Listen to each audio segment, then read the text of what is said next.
Hello Solapurkar, माय F एमची मी आहे R J श्रद्धा आणि नेहमीप्रमाणेच हेल्थ इज वेल्थ या टॉपिकवर बोलण्यासाठी आज एका डिफरंट पर्सनॅलिटीसोबत तुमच्या सगळ्यांसमोर मी पुन्हा एकदा आलेली आहे.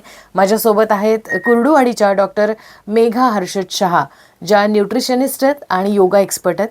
नवजीवन फिटनेस सेंटर अंतर्गत कुर्डुवाडीमधल्या सगळ्या महिलांच्या आरोग्यदायी जीवनशैलीसाठी त्या काम करतात, ज्याच्यामध्ये ते स्पेशल योगा क्लासेस घेतात. सक्सेसफुल लेडीजची जिम त्या सध्या चालवत आहेत, जी फर्स्ट कमर्शियल जिम आहे कुर्डुवाडीमधली. एवढंच नाही तर वेट लॉससाठीच्या स्पेशल प्रोग्राम्स ते राबवतात, स्पेशल डाएट कन्सल्टेशन करतात. डायबिटीज असलेल्या पेशंट्सवर स्पेशली खूप छान काम त्यांनी केलेलं आहे, त्याचे खूप सक्सेसफुल रिझल्ट्स त्यांच्याकडे आहेत. आणि बालसंस्कार शिबिर किंवा डान्स स्पेशल गायडन्स, वेगवेगळ्या शाळांमध्ये योगा डे निमित्त जाऊन ॲज अ योगा एक्सपर्ट त्यांनी बऱ्याच गोष्टीचं योगदान त्यांचं आहे. सो अशी पर्सनॅलिटी आज आपल्यासोबत आहे. सो माय फेमच्या स्टुडिओमध्ये फर्स्ट ऑफ ऑल खूप खूप स्वागत मॅडम. थँक्यू. त्यांच्याकडे बघूनच कळतंय आपल्याला की आरोग्यदायी जीवनशैली आणि एक फिटनेस म्हणजे काय. So you are yourself a ideal person for us. Thank you. इतकं छान इंट्रोडक्शन दिल्याबद्दल खूप खूप thank you. Thank you so much. First of all, कुर्डुवाडीवरून तुम्ही खास इथे आमच्यासाठी आलेला आहात. आणि महिला हा विषय असा आहे की तिच्याकडे शक्ती खूप असते, पण आपल्या घरचं सगळं करण्यामध्ये, आपल्या मुलांकडे बघण्यामध्ये किंवा आपल्या पतिदेव असतील त्यांच्या ह्या सगळ्याचं संसाराचा डोलारा सांभाळताना ते स्वतःच्या हेल्थकडे खूप इग्नॉर करतात. आणि 90% महिलांची माझ्या मते हीच स्टोरी असेल. पण आपण सुद्धा तेवढीच हेल्दी लाईफस्टाईल जगली पाहिजे. त्याच्यासाठी काही लाईफस्टाईल काही मॉडिफिकेशन्स आपल्याला करावे लागतात किंवा प्रॉपर डाएट आपल्याला फॉलो करावं लागतं, एक्सरसाइज करावी लागते. तर त्याचा कसा इम्पॉर्टन्स आहे आणि याच्यामुळे आपलं आरोग्य जे आहे ते कसं एकदम छान होणार आहे, त्याबद्दल आपण बोलूयात. सो सगळ्यात आधी आम्हाला एकदम सिम्पल लँग्वेजमध्ये मॅम तुम्हाला विचारायचं आहे की हेल्दी असणं म्हणजे नेमकं काय, किंवा एखाद्या व्यक्तीने आपण हेल्दी आहोत हे कसं समजलं पाहिजे. आता आपल्याला असं दिसतं एखादा पर्सन की दिसायला तर तो हेल्दी आहे, पण ऍक्च्युअल त्या खरंच हेल्दी आहे का हे कसं ओळखायचं. तर आपल्या वेदांमध्ये त्याची 8 लक्षणे आहेत. बरं. पहिलं लक्षण आहे की वेळेवर पोट साफ होणे. तुमचं पोट जर वेळेवर साफ होत नसेल तर तुमचं डायजेशन वीक आहे, त्यामुळे वेळेवर पोट साफ झालं पाहिजे. दुसरं लक्षण आहे की वजन नियंत्रित असणे. म्हणजे वजन निम्म्याहून अधिक आजार हे जास्त वजन असल्यामुळे होतात, त्यामुळे वजन नियंत्रित असेल तर तुमचा हेल्थ चांगली आहे. त्याच्यानंतर न तुमची स्किन, त्वचा जर तुमची नितळ आणि निरोगी असेल तर तुम्ही हेल्दी आहात. कारण आपल्या शरीरामध्ये कुठे इन्फेक्शन किंवा इन्फ्लमेशन असेल तर त्याचा इफेक्ट चेहऱ्यावर दिसतो, की डार्क सर्कल्स येतात किंवा हिमोग्लोबिन कमी असेल तर डोळ्याखाली डार्क सर्कल्स येतात, चेहऱ्यावर पॅचेस किंवा ऍक्ने, पिंपल्स येतात. त्यामुळे स्किन चांगली असेल तर तुम्ही हेल्दी आहात. बरोबर. त्यानंतर ना तुम्हाला दिवसभर एनर्जेटिक वाटलं पाहिजे. तुम्ही जर through out the day energetic असाल तर तुम्ही हेल्दी आहात. रात्रीची झोप चांगली आणि वेळेवर लागली पाहिजे. रात्रीच्या झोपेमध्ये आपल्या बॉडीचं हे होतं, म्हणजे आपल्या बॉडीची झीज भरून निघायला मदत होते. बरोबर. त्यामुळे रात्रीची झोप सुद्धा तेवढीच महत्वाची आहे. त्यानंतर भूक वेळेवर लागणे. आपण बऱ्याच वेळेला असं होतं की टाइम झालाय म्हणून आपण जेवून घेतो, खाऊन घेतो, पण ऍक्च्युअल आपल्या खाण्याच्या वेळेला आपल्याला चांगली भूक लागली पाहिजे. बरोबर. तर आपण हेल्दी आहोत असं म्हणता येईल. आणि त्याच्यानंतर दिवसभर सकारात्मक विचार आले पाहिजेत. जर तुम्हाला दिवसभर नकारात्मक विचार येत असतील तर त्याचा निगेटिव्ह इम्पॅक्ट सुद्धा बॉडीवर होतो. अच्छा. हा. आणि नंतर त्यामध्ये आणखीन एक महत्वाचा पॉइंट म्हणजे शरीरामध्ये कुठेही वेदना नको आहेत. शरीरामध्ये बऱ्याच वेळेला असं होतं की सकाळी उठतानाच अंग दुखतं किंवा मूड फ्रेश राहत नाही. तर तुम्हाला सकाळी उठताना एकदम फ्रेश वाटलं पाहिजे, तर तुम्ही हेल्दी आहात. ही 8 लक्षणे जर आपल्यामध्ये असतील तर हेल्दी आहात. पण ह्यातले सपोज 7 किंवा 6 जरी असतील तरी सुद्धा तुम्ही त्या हेल्थच्या पाथवर आहात. पण जर 3 आणि 4च लक्षणं आपल्यामध्ये असतील तर मग तुम्हाला हेल्थसाठी आणखीन काही करायची गरज आहे, हेल्थकडे लक्ष द्यायची गरज आहे. मॅडमनी खूप ऍप्ट आपल्याला सांगितलंय, कारण वेद आणि शास्त्र आपल्या सगळ्यांनाच वाचता येत नाही, पण एवढ्या सोप्या भाषेत आपल्याला त्यांनी समजवलंय की हेल्दी राहणं म्हणजे नक्की काय. आता याच्यावरून आपण एक्सपिरियन्स केला असेलच की आपल्याला काय काय होतं. आणि म्हणजे खूप लोक ऐकताना सुद्धा आता रिलेट करत असतील की यातल्या काय काय गोष्टी आपल्याला होतात आणि काय करणं गरजेचं आहे. मला असं वाटतं किंवा इव्हन ऐकणारे पण हे विचार करत असतील की कुठल्या ना कुठल्या व्यक्तीला शारीरिक किंवा मानसिक काही ना काहीतरी त्रास असतातच. मग हेल्दी कसं राहायचं किंवा हेल्दी कसं म्हणायचं? हो, actually health is our right, birth right आहे. म्हणजे हेल्दी राहणं हा आपला हक्क आहे. कारण देवाने आपलं शरीर इतक्या मॅजिकली बनवलेलं आहे ट्रू. की त्याच्यामध्ये स्वतः हील करण्याची पॉवर आहे. म्हणजे बघा, कुठे तुम्हाला जखम झाली, हाताला कट गेला, तर थोड्या वेळासाठी रक्त येते आणि एका नॉर्मल शरीरामध्ये काही मिनिटातच ते रक्त थांबते. बरोबर. आणि एक 5-6 दिवसात ती जखम भरून यायला सुद्धा लागते. तुम्ही त्याला काही नाही लावलं तरी सुद्धा ती पूर्णपणे हील होते. बरोबर. म्हणजेच काय, तर आपल्या शरीरामध्ये हिलिंग पॉवर आहे, फक्त आपल्याला ती माहित नाही, आपल्याला त्याची जाणीव नाहीये. राईट. त्यामुळं आपण हेल्दी राहू शकतो आणि आपल्याला हेल्दी राहण्याचा पूर्ण हक्क आहे. वा. असं आहे ते. म्हणजे बाय बर्थच प्रत्येकाला तो हक्क देवाने दिलेला आहे. फक्त नंतर आपण वेगवेगळ्या प्रकारच्या सवयी, आपली लाईफस्टाईल ही आपल्या चॉईसनी करून घेतो. त्याच्यामुळे ते हेल्थवर थोडेफार आपले इम्पॅक्ट होत असतात. म्हणजे आपली लाईफस्टाईल आपण चेंज करून, जीवनशैली बदलून आपण हेल्दी राहू शकतो. अरे वा. हेच मला तुम्हाला नेक्स्ट विचारायचं होतं की एखाद्याला समजा एखादा आजार आहे, तर तुम्ही म्हणल्यासारखं लाईफस्टाईल मॉडिफिकेशन करून तो बरा होऊ शकतो का? किंवा आपल्याला एखादा आजार होऊ नये या म्हणजे तो टाळायचा असेल तर आपल्याला काय करणं गरजेचं आहे, काय बदल करणे गरजेचे आहेत? आता कसं आहे की ऑल डिसीजेस आर वन, म्हणजे सगळ्या आजारांचं मूळ कारण काय आहे, तर आपलं पोट आहे. आपण ज्या प्रकारचे अन्न आपल्या पोटामध्ये घेतो ते पोटातून म्हणजे जठरातून आतड्यांमध्ये ते जाते, आतड्यांमधून ते शोषले जाते आणि रक्तामधून सर्व अवयवांपर्यंत पोहोचते. बरोबर. मग आपण ज्या प्रकारचं अन्न खातो, सपोज आपण जंक फूड जास्त खात असेल, पॅकेज फूड खात असेल, बाहेर बनवलेले पदार्थ जास्त खात असेल, तर आपल्या शरीरामध्ये त्याचे केमिकल्स, टॉक्झिन्स ते सगळे तयार होतात आणि आपल्या शरीरावर त्याचे दुष्परिणाम दिसायला लागतात. बरोबर. आणि त्यामुळे आपल्याला आजार होतात. हेच जर आपण हेल्दी अन्न खाल्लं, ताजं जे सीझनल फूड आहे, ताजं अन्न खाल्लं, घरी बनवलेलं अन्न खाल्लं, तर नक्कीच आपल्या शरीरामध्ये आजार बरे होण्यासाठी सुद्धा मदत होईल आणि म्हणजे होणारे आजार आपण टाळू सुद्धा शकतो. म्हणजेच आपल्या जीवनशैलीमध्ये थोडासा बदल करून आपण हे सगळे करू शकतो. क्या बात आहे. म्हणजेच कसं आहे, आपली आजी जे खात होती ते जर लाईफस्टाईल आपण घेतली तर आपण कधी आजारीच पडणार नाही. अरे वा. आपलं जे इंडियन किचन आहे तीच आपली फार्मसी आहे. जे आपल्या घरात बनतं, म्हणजे आपला आहार हेच आपलं औषध असलं पाहिजे. क्या बात आहे.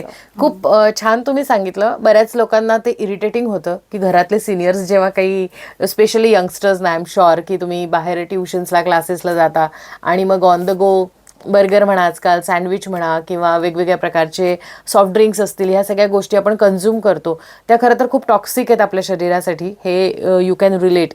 सो मॅडमना मला नेक्स्ट विचारायचं आहे की शरीर आपलं निरोगी राहण्यासाठी तुम्ही सांगितलं की सगळ्यात इम्पॉर्टंट गोष्ट म्हणजे आपलं पोट आणि आपण जे खातो ते.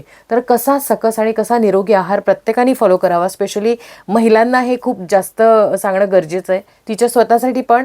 आणि किचनमधला सगळा जो काही रिमोट कंट्रोल असतो तो महिलेच्या हातात असतो. सो तिच्याच हातात बाकीच्या सगळ्यांची सुद्धा लाईफस्टाईल आहे.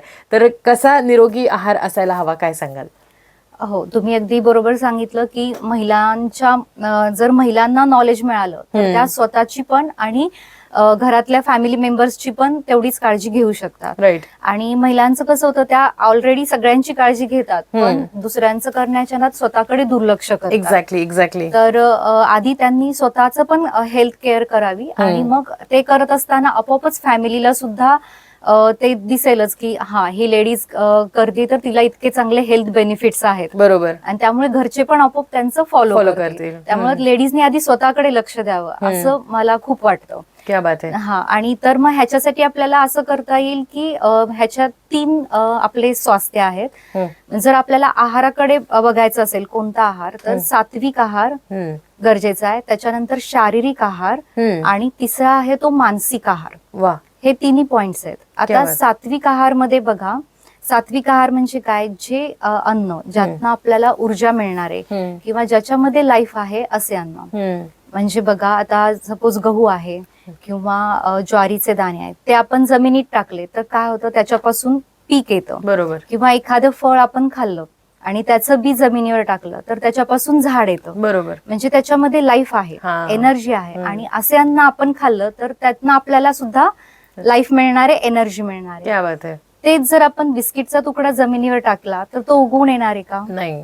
नाही. कुठलाही कुरकुरे चिप्सचा तुकडा टाकला तर तो उगवून येणार नाही. तर मग त्याच्यामध्येच लाईफ नाहीये तर ते आपल्याला लाईफ काय देणार? बरोबर है ना. उलट ते अन्न पचवण्यासाठी आपल्या शरीराची जास्तीची एनर्जी वाया जाणार आहे. खरे. अच्छा, मग आता हे जे पॅकेज फूड आहेत हे फॅक्टरीमध्ये तयार होतात. फॅक्टरीमध्ये त्यांना प्रोसेस केली जातात, त्यांच्यात केमिकल्स टाकले जाणार. ते जास्त काळ टिकण्यासाठी त्याच्यात प्रिझर्वेटिव्ह टाकतात. बरोबर. आणि अशा केमिकल्स आणि प्रिझर्वेटिव्ह मुळे कॅन्सर सारखे सुद्धा आजार होऊ शकतात. तर मग हे पॅकेज केलेले फूड हे फूड नाहीये, हे फक्त एक प्रोडक्ट आहे. राईट. तर ते अवॉइड केलं पाहिजे. मग आपलं अन्न कसं पाहिजे? जे शेतातून आपल्याकडे येतं ते आपलं अन्न. वा. ना की जे शेतातून फॅक्टरीमध्ये जातं, फॅक्टरीत त्याच्यावर प्रोसेस केली जाते, ते टिकवण्यासाठी प्रिझर्वेटिव्ह केमिकलचा वापर केला जातो आणि ते पॅकिंग करून ते मार्केटमध्ये येते. ते फूड नाहीये, ते फक्त प्रोडक्ट आहे. राईट. ज्याला आपण फूड म्हणून खातो. बरोबर आहे. तर ते अवॉइड केलं पाहिजे. राईट. आणि ह्याच्यासाठीच मला एक खूप सांगावंसं वाटतं की there is no fruit in your Frooti. There is no real in your real juice. There is no green in your green tea. Wow. In your gulab jamun. There is no gulab, neither jamun. Exactly. क्या बात आहे. खूप पंचलाईन्स खूप भारी आहेत आणि त्या जर तुम्ही खरंच रिअलाइज केल्या ना तर ते नाही आहे जे आपण फॉलो करतो सध्याच्या फास्ट पेस्ड लाईफमध्ये, जिथे वुमेन सुद्धा वर्किंग आहे, तेव्हा खूप इझिली या गोष्टी पिकअप होतात. कारण काय असतं की आपण आठवडाभर बिझी असतो, मग विकेंडला युजली फॅमिलीचा हाच प्लॅन असतो की सुपर मार्केटमध्ये जावा, पुढच्या आठवड्याभरासाठीच्या सगळ्या गोष्टी डंप करा, which you can survive till next Saturday. आणि लहान मुलांना पण अल्टिमेटली घरातल्या मग तेच दिलं जातं कारण घरातले सगळे मोठे पण तेच कन्झ्युम करतात. सो हे तर कळलं आम्हाला की पॅकेज्ड फूड किती डेंजरस किंवा हजार्डस आहे. असं आहे, तुम्हाला थोडंसं थांबून सांगते नो प्रॉब्लेम. बेसिकली काय, आपलं शरीर जे आहे हे निसर्गाने बनलेलं आहे. खरंय. निसर्गातल्या पंचमहाभूतांनी बनलेलं आहे. त्याच्यामुळे आपण असेच अन्न घेतलं पाहिजे जे निसर्गामध्ये तयार होत आहे. खरंय. आणि तेच आपल्या शरीरासाठी चांगले आहे. ह्या सगळ्या गोष्टी लोकांना कळतात पण त्या अजून वळत नाहीयेत. कारण काय, त्याच्यासाठी थोडेसे एफर्ट्स घ्यावे लागतात. पोस्ट कोविड स्पेशली सगळ्यांनीच हेल्थकडे पण लक्ष द्यायचं ठरवलंय. पण ती सांगड घालणं खूप अवघड आहे की वर्किंग पण आहोत आपण, ॲट द सेम टाइम आपल्याला पॅकेज्ड फूड वापरायचं नाहीये, हेल्दी खायचंय. तर मग पॅकेज्ड फूड जर वापरायचं नसेल तर त्या बदल्यात काय आपण खायचं याबद्दल आम्हाला काय गाईड कराल? हो, नक्कीच. जर आपल्या पुढे पर्याय असेल, त्या बदल्यात रिप्लेस असेल तर आपण फास्ट ऍक्शन घेऊ. हो, खरंच आहे ना. त्याच्यामुळे जर बिस्किट, चिप्स, कुरकुरे ह्याला जर पर्याय मिळाला तर आपण तो घेऊ. म्हणजे आपली जर आता पहिली स्टेप असेल की हा मला हेल्थ कडे जायचंय, बरोबर, तर आपण हे सगळं करू. तर त्याच्यासाठी आपल्याकडे बिस्किटाला पर्याय हा आहे की आपण ओला नारळ खाऊ शकतो, खारी, खोबरं, ड्राय फ्रुट्स आणि फ्रुट्स. हे तुम्ही घेऊ शकता. म्हणजे चहा बरोबर सपोज बिस्किट आवडत असेल तर चहा बरोबर एखादं फ्रूट किंवा ड्राय फ्रुट्स घेऊन बसले, सुका मेवा वगैरे असं घेऊन बसलात तर आपोआप बिस्किटाची सवय कमी होऊन जाईल. बरोबर. तर ते हेल्थला चांगलं आहे. त्याच्यानंतर न जर सोडा वॉटर किंवा कोल्ड ड्रिंक्स ह्याला रिप्लेसमेंट करायची असेल तर आपण वेगवेगळ्या प्रकारचे स्मूदीज बनवू शकतो. त्याच्यानंतर डिटॉक्स ज्यूस, आणि अगदीच काही नाही झालं तरी नारळ पाणी तरी आपण घेऊ शकतो. बरोबर. आणि स्मूदीज मध्ये पण खूप छान असे कलरफुल जसं ज्युसेस मिळतात तसं आपण बनवू शकतो. ग्रीन स्मूदी बनवू शकतो, रेड बीट आणि गाजराचा ज्यूस बनवून त्याची स्मूदी बनवू शकतो. अशा आपण त्याला रिप्लेस करू शकतो. त्याच्यानंतर नमकीन पॅकेट मधनं जे येतं त्याला सुद्धा आपण एक चटपटा सलाड बनवून नमकीनला सुद्धा आपण रिप्लेस करू शकतो. तसेच व्हाईट शुगर, रिफाइंड ऑइल आणि प्रोसेस केलेले पदार्थ आहेत म्हणजे जसं मैदा, साबुदाणा, ह्याला सुद्धा आपण रिप्लेस करू शकतो. जर व्हाईट शुगरला आपण रिप्लेस करायचं ठरवलं तर आपण काय घेऊ शकतो तर चांगला गुळ जो ऑर्गॅनिक मिळतो तो आणि खजूर, त्या बदल्यात खजूर घेऊ शकतो की ज्याच्यामुळे एखादा पदार्थ आपण गोड बनवू शकतो. रिफाइंड ऑइलला आता आपण बघतोच की रिफाइंड ऑइल सुद्धा खूप प्रोसेस केलं जातं, प्रक्रिया केलं जातं आणि त्याच्यामुळे हार्ट डिसीज, कोलेस्ट्रॉल यांसारखे सुद्धा त्रास आता खूप लवकर वयातच यायला लागलेले आहेत.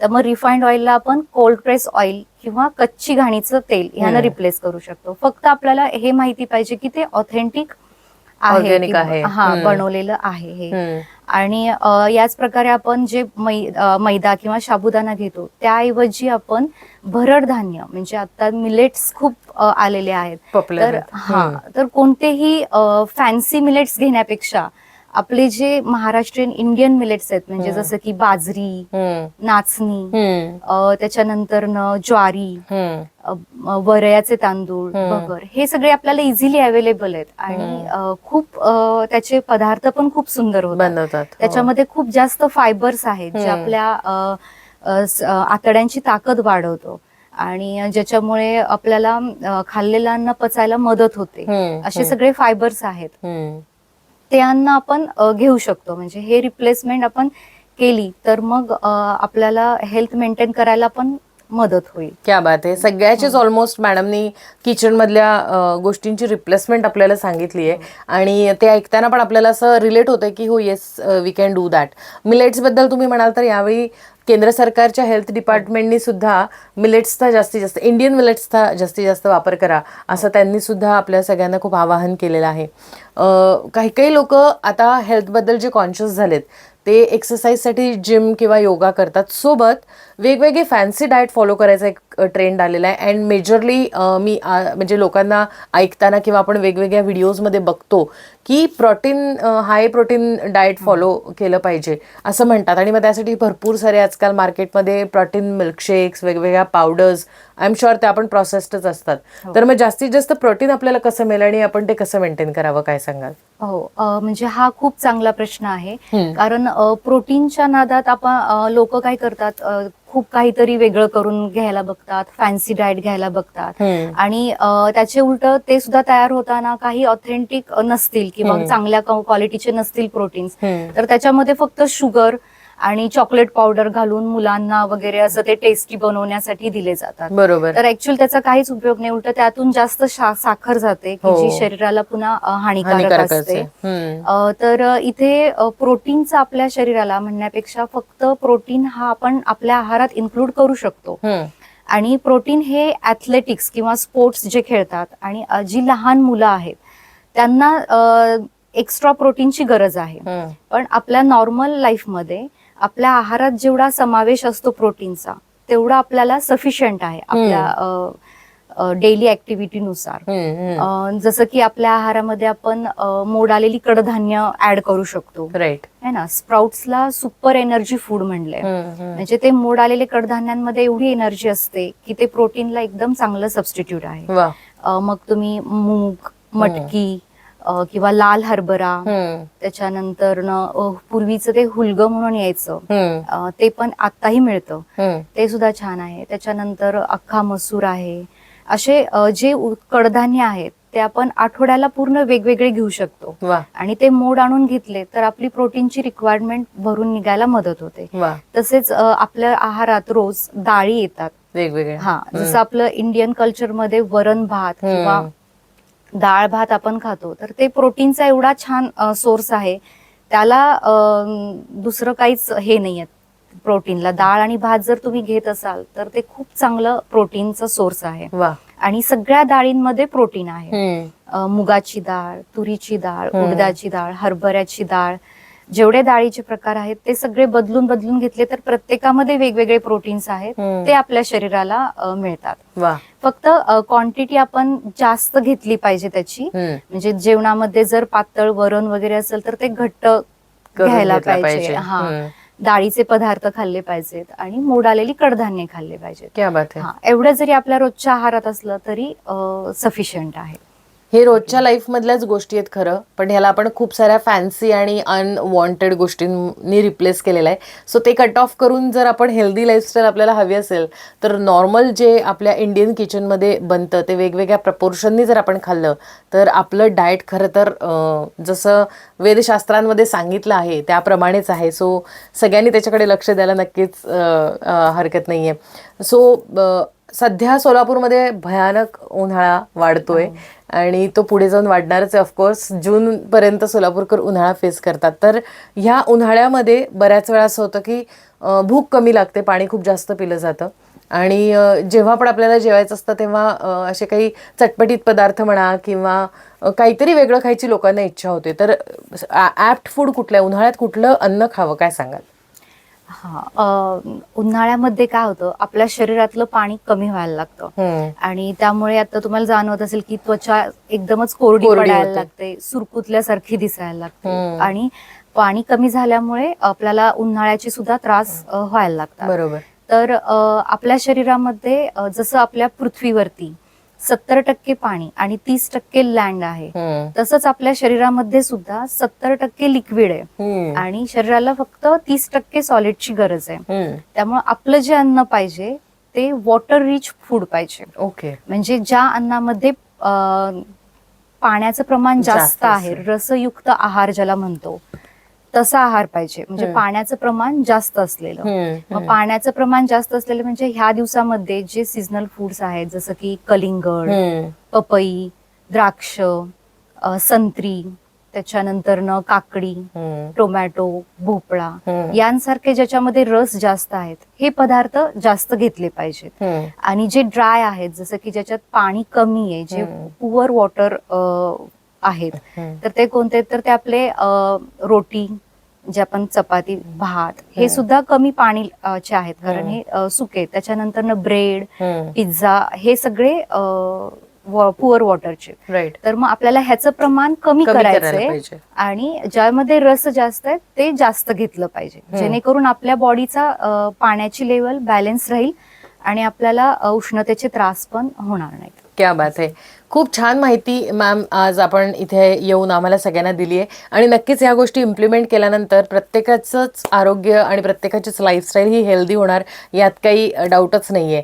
सो जाता जाता माय FM च्या प्लॅटफॉर्मवरून सगळ्या महिला ज्या स्पेशली आपल्याला ऐकतात किंवा यंगस्टर्स जे युजली फॅन्सी डाएटकडे जातात, एक्सरसाइजचा ज्यांच्यामध्ये अभाव आहे किंवा आजकालच्या वर्किंग प्रोफेशनल्स, ह्या सगळ्यांना तुम्ही एक काय सल्ला द्याल? मी असं सांगेन की health of our entire body is depend on health of our intestine.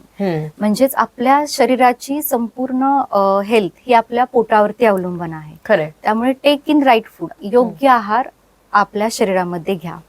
आणि व्यायामाचं बद्दल सांगायचे झाले तर व्यायाम हा कोणताही करा, तुम्ही स्विमिंग करा, रनिंग करा, त्याच्यानंतर झुंबा करा, वेट ट्रेनिंग करा, योगा करा, कोणताही प्रकार करा, पण फिजिकल ऍक्टिव्हिटी ठेवा. त्यामुळे तुम्ही दिवसभर ऍक्टिव्ह राहताल आणि माइंड फ्रेश राहायला सुद्धा मदत होईल. आणि दुसरं म्हणजे मनाचे आरोग्य सुद्धा खूप महत्वाचे आहे. तर लेडीजनी स्पेशली आपल्या मानसिक स्वास्थ्याकडे लक्ष द्या. कारण मानसिक स्वास्थ्य नसेल आणि तुम्ही जर एक्सरसाइज आणि हेल्थ याकडेच लक्ष देत असाल तर त्याची काही उपयोग नाहीये. बरोबर. कारण मानसिक स्वास्थ्य नसेल तर तुम्हाला त्या विचारांचेच त्रास इतके होणार की ते पुन्हा बॉडीला काहीतरी आजारांमधनं ते बाहेर पडणार. बरोबर. त्यामुळे मानसिक स्वास्थ्य ठेवण्यासाठी मेडिटेशन आणि प्राणायाम याची खूप गरज आहे. तर ते जर ऍड केलं त्याच्यामध्ये तर आहाराबरोबर व्यायाम आणि मेडिटेशन हे जर पूर्ण तिन्ही बॅलन्स ठेवले तर मग हेल्दी राहण्यापासून कोणीच तुम्हाला रोखू शकणार नाही. क्या बात आहे. असं आहे. खूप छान आम्हाला तुम्ही सगळी माहिती दिली आणि खरंच जे सध्या आपल्याला ऐकतायत ते जास्तीत जास्त लोक हे इम्प्लिमेंट करतील यात काही डाऊटच नाही. Thank you so much once again. हो, थँक्यू. आणि फक्त आता मला इथं एवढं एकच सांगायचंय सर्वांना की आपण रावण सारखं नाही राहायचंय. म्हणजे रावणाला काय होतं की त्याला सगळं नॉलेज होतं, सगळ्या गोष्टींचं, सगळ्या वेदांचं ज्ञान होतं, धर्म अधर्म त्याला माहित होता, परंतु त्याला ते ज्ञान असून सुद्धा तो काही पाळत नव्हता. तो म्हणजे त्याच्याकडे तो जे त्याला मनाला येईल ते करत होता.